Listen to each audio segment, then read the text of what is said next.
सपनों को बुलाकर जिया तो क्या जिया, हिम्मत है तूने पूरा करके दिखा, और लिख दे अपनी मेहनत से एक ऐसी कहानी कि बोल उस किस्मत को मिटा के दिखा, मिटा के दिखा। हेलो जय हिंद दोस्तों, तो आप सब लोग कैसे हैं? आशा करता हूँ अच्छे होंगे, एकदम मस्त होंगे। तो आपका स्वागत है हमारे यूट्यूब चैनल पर। तो मैं हूँ आपका एसके ठेनुआ।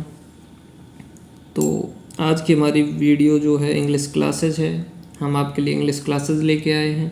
तो ये हमारी जो इंग्लिश क्लासेज हैं वो आज से शुरू हो रही हैं। ये बिल्कुल चैप्टर वाइज आपको सीक्वेंस में मिलेंगी।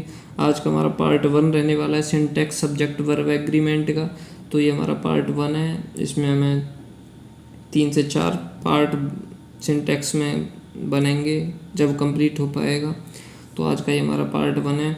आपको कैसा लगता है हमारा पार्ट 1 सिंटैक्स का सब्जेक्ट वर्ब एग्रीमेंट का, प्लीज़ हमें कमेंट के माध्यम से ज़रूर बताइएगा। एंड अगर आपको अच्छा लगे तो प्लीज़ अपना प्यार ज़रूर दिखाइएगा। अपने छोटे भाई बहन जो भी कॉम्पिटिटिव एग्जाम्स की तैयारी कर रहे हैं उनके लिए बहुत ही हेल्पफुल होने वाली है हमारी आज ये वीडियो।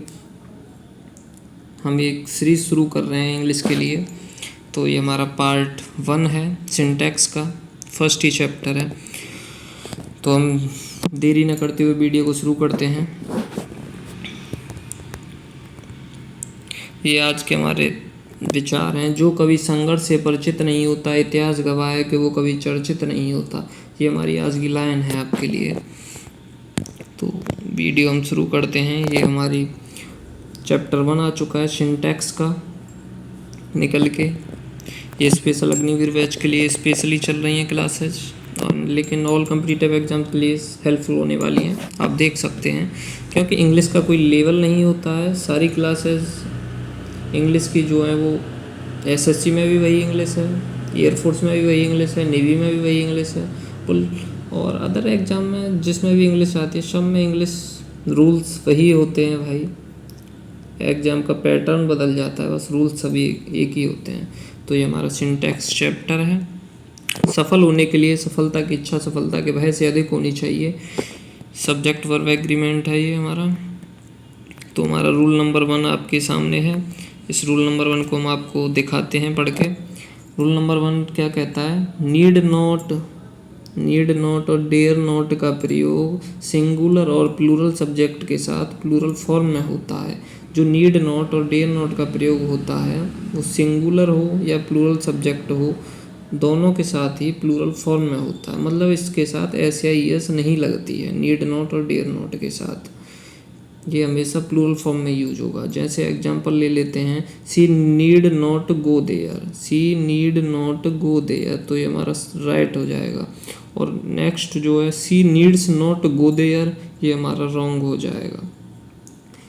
तो यही पहला रूल हमें यही समझाता है कि नीड के साथ एस या ईएस का प्रयोग नहीं होता है, ये हमेशा प्लूरल फॉर्म में ही यूज होता है। तो इसका अपवाद भी है, एक्सेप्शंस, इसका अपवाद भी है। अपवाद देख लेते हैं हम। लेकिन डेयर और नीड का प्रयोग मेन वर्ब के रूप में सिंगुलर और प्लूरल दोनों ही रूपों में हो जाता है।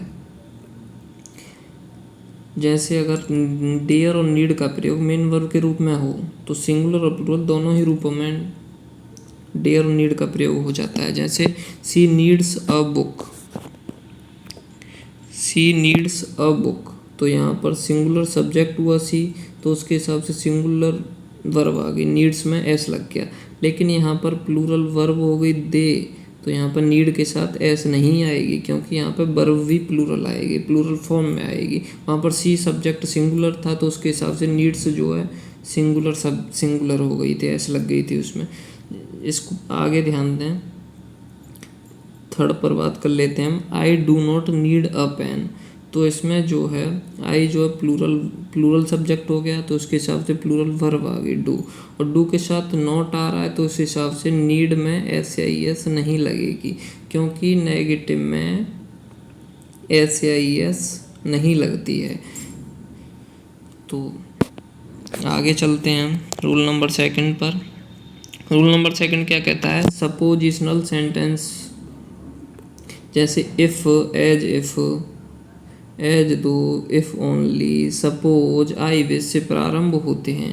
जैसे इससे कल्पना या असंभव शर्त का बोध होता है। इन शब्दों के बाद किसी भी नंबर तथा पर्सन के सब्जेक्ट का प्रयोग क्यों नहीं हो, फिर भी प्लूरल वर्ब का प्लूरल वर्ब वर का प्रयोग करते हैं। जैसे इफ़, एज दो, if only, suppose, I wish, ये अगर सब्जेक्ट के शुरुआत में आते हैं तो इनके बाद किसी भी नंबर या पर्सन का प्रयोग क्यों न हुआ हो, लेकिन इनके बाद प्लूरल वर्ब वर का ही प्रयोग करते हैं। जैसे एग्जांपल देख लेते हैं हम आगे। I wish Manisha were my wife, I wish Manisha were my wife, तो इसमें जो वर आ रही है ये प्लूरल वर्ब आ रही है, वर। और अगर हम यहाँ पे वाज लगा देते हैं तो हमारा वो गलत हो जाएगा, वाज यहाँ पे गलत हो जाएगा। तो हम आगे चलते हैं। जबकि कंडीशनल सेंटेंस जो होते हैं वो इफ़, एज दो से स्टार्ट होते हैं, इससे वास्तविक स्थिति का बोध भी होता है, इससे वास्तविक स्थिति का बोध भी होता है। इस केस में इनके बाद प्रयुक्त सब्जेक्ट के नंबर तथा पर्सन के मुताबिक वर्ब का प्रयोग करते हैं। मतलब जो कंडीशनल सेंटेंस होते हैं उनमें इफ़, एज दो से वाक्य स्टार्ट होता है तो वास्तविक स्थिति का बोध होता है। इस केस में इनके बाद जो सब्जेक्ट के नंबर तथा पर्सन के मुताबिक वर्ब का प्रयोग करते हैं। जैसे एग्जांपल देख लेते हैं हम। If you come here I will teach you, अगर तुम आओगे तो मैं तुम्हें पढ़ाऊँगा। तो यहाँ पर जो है यू के अनुसार कम आया, आई के अनुसार विल आया, तो यहाँ पर कोई वर्ब का वो ही नहीं है। आगे देख लेते हैं दूसरा एग्जांपल।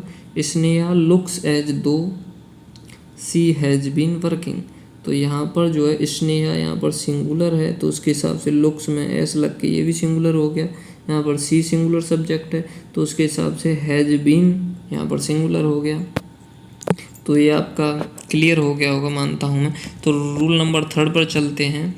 यदि दो सिंगुलर नाउन एंड से जुड़कर रूल नंबर 3 क्या कहता है? यदि दो सिंगुलर नाउन एंड से जुड़कर सेंटेंस के रूप में प्रयुक्त हों तो उनके बाद प्लूरल वर्ब का प्रयोग करते हैं।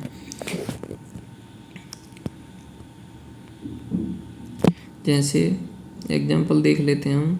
A boy and a girl love each other, यहाँ पर जो वर्ब है ये प्लूरल हो गई लव, ये मतलब लव प्लूरल वर्ब हो गई तो ये राइट हो गया। और यहाँ पर आगे देखते हैं। A boy and a girl loves each other, यहाँ पर जो वर्ब जो है सिंगुलर बना दिए तो ये गलत हो जाएगा क्योंकि ऊपर सीधा सीधा लिखा हुआ है यदि दो सिंगुलर नाउन एंड से जुड़कर सेंटेंस के रूप में प्रयुक्त होते हैं तो उनके साथ प्लूरल वर्ब का ही प्रयोग करते हैं।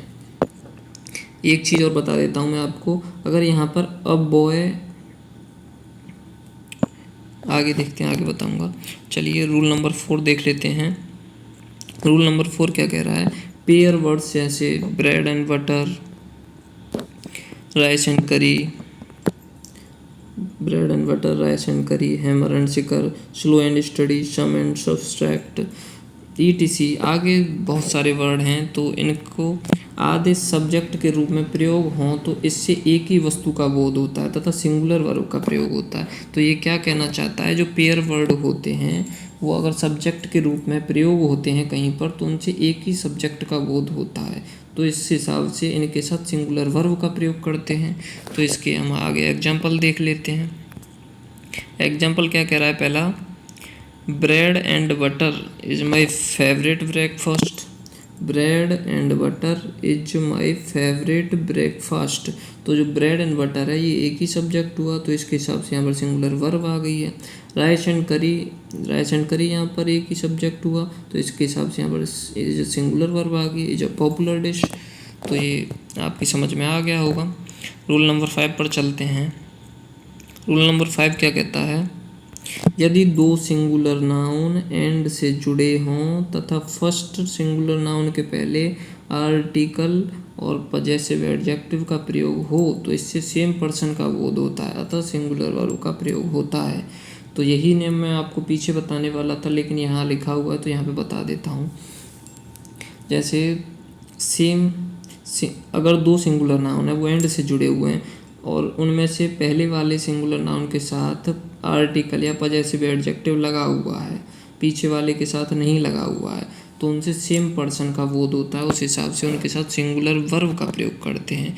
आगे हम एग्जाम्पल के माध्यम से देख लेते हैं। एग्जाम्पल क्या कह रहे हैं? तो फर्स्ट एग्जांपल है the principal and the secretary was there.